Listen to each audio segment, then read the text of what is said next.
বাঁশবেড়িয়া পৌরসভার পৌরপ্রধানের বিরুদ্ধে সরব হলেন দলেরই কাউন্সিলররা। পৌরপ্রধানের ঘরের সামনে ধর্নায় বসলেন পৌরসভারই কাউন্সিলররা। বাঁশবেড়িয়া পৌরসভার পৌরপ্রধান আদিত্য নিয়োগের বিরুদ্ধে বিভিন্ন দাবি নিয়ে প্ল্যাকার্ড হাতে নিয়ে ধর্নায় বসলেন পৌর সদস্য ও সদস্যরা। পৌরসভার অর্ধেক মহিলা কাউন্সিলর ও অর্ধেক পুরুষ কাউন্সিলর। মহিলাদের সঙ্গে ভালো ব্যবহার করা হয় না বলে অভিযোগ তোলেন এই পৌরসভার উপপৌরপ্রধান। মহিলা তাকে জানানোর পর একবার সমস্যার সমাধান মিটেছিল, আবারও আগের মতো হয়ে যায়। ওয়ার্ডে ঠিক মতন পরিষেবা দেওয়া হয় না, তাদের সঙ্গে দুর্ব্যবহার করা হয়। বোর্ড মিটিংয়ে আধ ঘন্টা মিটিং করা হয়, মিটিংয়ে যে সমস্ত প্রস্তাব দেওয়া হয় সেগুলো কার্যকর হয় না। বাঁশবেড়িয়া পৌরসভার পৌরপ্রধানের বিরুদ্ধে কাউন্সিলর একাধিকবার অভিযোগ করে সরব হয়েছেন। কবে মিটবে তাদের সমস্যা সেটা এখন দেখার। 2022 সালে আমাদের আবার নতুন বোর্ড হয়েছে এবং আমাদের বাঁশবেড়িয়া পৌরসভার এটা সবথেকে ভালো জিনিস যে আমরা মহিলা এবং পুরুষ অর্ধেক অর্ধেক।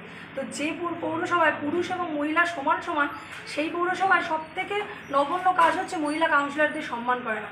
যে রাজ্যে মহিলা মুখ্যমন্ত্রী আছে সেই রাজ্যের একটা পৌরসভায় একাংশ মহিলা কাউন্সিলর থাকা সত্ত্বেও আমাদের সাথে অতি দুর্ব্যবহার করা হয়।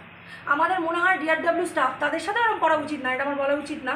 আমরা ঘরে ঢুকতে পারি না, দীর্ঘদিন আমরা ওয়ার্ডে কোনো পরিষেবা পাই না। মূলত এটা আমার একা না, আমার মনে হয় সমগ্র মহিলাদের সাথে। আমার পেছনে যিনি বসেছেন তাকেও জিজ্ঞাসা করতে পারেন, 2 নম্বরের কাউন্সিলর। আমাদের ঘরে ঢুকতে দেওয়া হয় না, আমাদের ছাড়াই আমাদের স্টাফেরা কাজ করে নেয়। মুষ্টিমেয় কিছু স্টাফ আছে যাদের দ্বারা পৌরসভার সমস্ত কাজটা হয়ে যায়।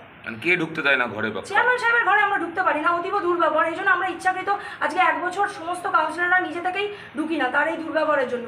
আর সবথেকে বড় কথা, আমাদের বোর্ড মিটিং হয়, সেই বোর্ড মিটিংয়ে কোনো বিবিধ হয় না। শুধু একটা মিষ্টির প্যাকেট হাতে ধরে দেওয়া, এটা বোর্ড মিটিংয়ের রুলস নয়। বোর্ড মিটিংয়ে যেটা আমরা বিবিধতে কাউন্সিলরদের বলি সেটা বাস্তবায়িত হয় না। কেন হয় না? বোর্ড মিটিংয়ে যদি বলি আমার ওয়ার্ডে কোনো এস্টিমেট পাস হয়েছে, কেন পাস হয়েছে আমরা জানি না, তার উত্তরে আমাদের শুনতে হয় আমি আমার ক্ষমতা বলে করে দিয়েছি। আমরা শুনুন, আমরা মানুষের দ্বারা নির্বাচিত প্রতিনিধি, আর তিনি আমাদের দ্বারা নির্বাচিত চেয়ারম্যান। তাহলে আমরা গ্রহণযোগ্য না তিনি গ্রহণযোগ্য? আমরা তাকে চেয়ারম্যান সাহেব করেছি, আর আমরা মানুষের দ্বারা নির্বাচিত প্রতিনিধি। যদি আমরা মানুষকে পরিষেবা দিতে না পারি তাহলে আমরা কিসের কাউন্সিলর? তাহলে আমরা বসে যাচ্ছি ঘরে। উনি একা ওনার মুষ্টিমেয় কিছু স্টাফেদের নিয়ে পৌরসভা চালিয়ে নিই। যদি এটা এর প্রতিকার না হয় আমরা দীর্ঘদিন এই ধর্নাই করব, আমরা পরিষেবা তাহলে বন্ধ করে দিই। আপনাদের ভাইস চেয়ারম্যান তো মহিলা, তাকে জানাননি যে হ্যাঁ, তাকেও বহুবার জানানো হয়েছে, কোনো সুরা হয়নি। প্রথম একবার সুরা হয়েছিল, তাকে নিয়ে একসাথে আমরা করেছিলাম সংগঠন, কিন্তু সেখানেও দেখলাম কোনো সুরা নেই। আমরা তো নর্মাল কাউন্সিলর, আমরা সিআইসি পদেও নেই। আমাদের বলার একটাই দিন থাকে, সেটা হচ্ছে বোর্ড মিটিং। সারা মাসের ক্ষোভ, প্রতিরোধ, রাগ সব কিছু বোর্ড মিটিংয়ে।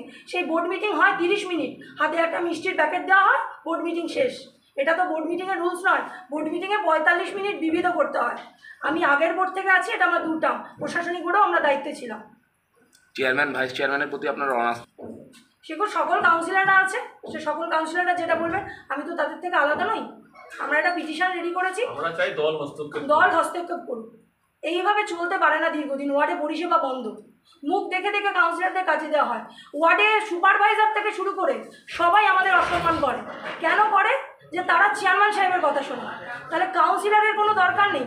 তাহলে আমাদের ওয়ার্ডে কাউন্সিলর যারা ঘর ঘর গিয়ে কাজ করে, তাহলে আমরা আজকে ভোটে এত হেরেছি কেন? তার বিচার কেউ করেছে? আমরা তো পরিষেবা দিয়েছি। আমাদের ওয়ার্ডে গিয়ে আপনি জনকল্যাণের যত কাজ আছে আমরা করেছি নাকি, আপনারা গিয়ে দেখুন। বাড়ি থেকে বেরোয় নাকি মহিলা কাউন্সিলর? সামনে এত মহিলা কাউন্সিলর আছে, সবাই বাড়ি থেকে বেরোয়। আমাদের হাজব্যান্ডরা কাজ করেন, আমরা নিজেরা রাস্তায় নেমে কাজ করি। তাহলে আমাদের প্রতি এত অনাচার কেন? এইটা আমাদের মহিলাদের প্রতি এত অনাচার কেন? এইটা আমাদের সব থেকে বড় কথা। কি নাম দিদি আপনার? সুমিতা কুমার, 2 নম্বর ওয়ার্ডের কাউন্সিলর। শুধু চেয়ারম্যানের ব্যবহার ভালো না, এই মর্মে কাউন্সিলররা ধর্নায় বসেছে, এটা শুনলে পাগলেও হাসবে। মূল বিষয় হয়ে গেছে ভাগ বাটারার খেলা। ভাগের টাকা কাদের কাছে থাকবে? কাউন্সিলরদের পকেটে ঢুকবে না চেয়ারম্যানের পকেটে ঢুকবে?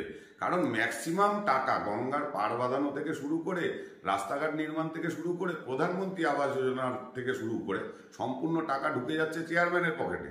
এবার সেটা কাউন্সিলররা মেনে নিতে পারছে না, যার কারণেই আজকে ধর্নায় বসেছে, অন্য আর কিছু না। পুরো বিষয়টা হচ্ছে ভাগবাটারার খেলা। এই ভাগবাটারার জন্যই আজকে এই ধর্না। সুরেশ সাউ, হুগলি সাংগঠনিক জেলা বিজেপির সাধারণ সম্পাদক।